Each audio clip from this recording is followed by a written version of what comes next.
when you won your Emmy, most of the time when someone wins an Emmy, they come out and they're like, thank you, my PR team. Thank you for my makeup artist and this person. And you did that as well. But during your speech, you brought up Matt Cardona.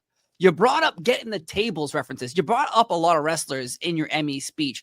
That blew up the wrestling world because never has that ever happened where someone wins an Emmy, then drops a bunch of wrestling knowledge on all of us.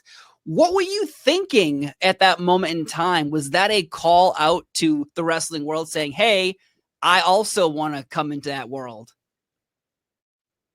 It wasn't really that strategic. It was, it was more just things I had already planned to say to promote me and Matt Cardona's match. He and I had a match set for the Pro Wrestling Revolver, and Sami Callihan was kind enough to set that up and book me for a show. And I just wanted to get eyeballs on the show. So, like anybody, I'm an opportunist in Hollywood and an opportunist in wrestling and in all facets of life. So I was just trying to do some good business there. But I do love the idea that no one knew I was dropping his name. I didn't really decide to until a couple hours before when I was sitting in the crowd. So that was fun. And then the Get the Tables thing, I said that when I won my Golden Globe a year prior. And that's just the thing my manager and I say to each other. It's kind of like our mantra of when we're doing really well, we're like, get the tables, baby. Here we go. Like, we're setting them up for the finish. And wanted to shout him out. My agent's last name is Ibushi. He's a talent agent who's very popular in Hollywood. And it sounded like Ibushi, Kota Ibushi.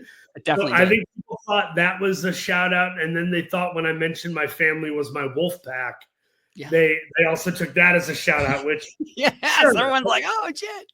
I'm not a big wolf pack guy. I was kind of more just like a Sting, Booker T guy, WCW wise, DDP guy. Yeah. Bill Goldberg pre-streak ending. Yeah. Not the taser.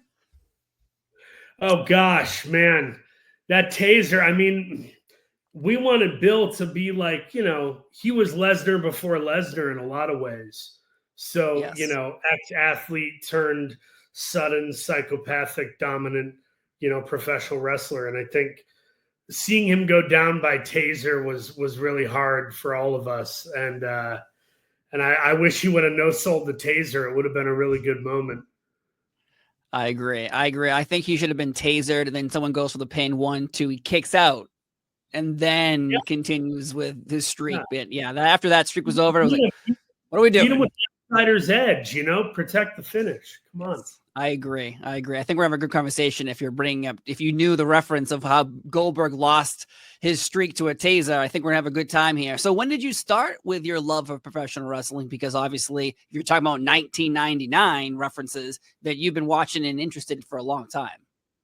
Yeah, I was like 4.5 in the summer of 91, and my uncle threw on Clash of the Champions. I don't remember which Clash it was, but I know that the match was Arn Anderson and Barry Windham versus El Gigante and Brian Pillman.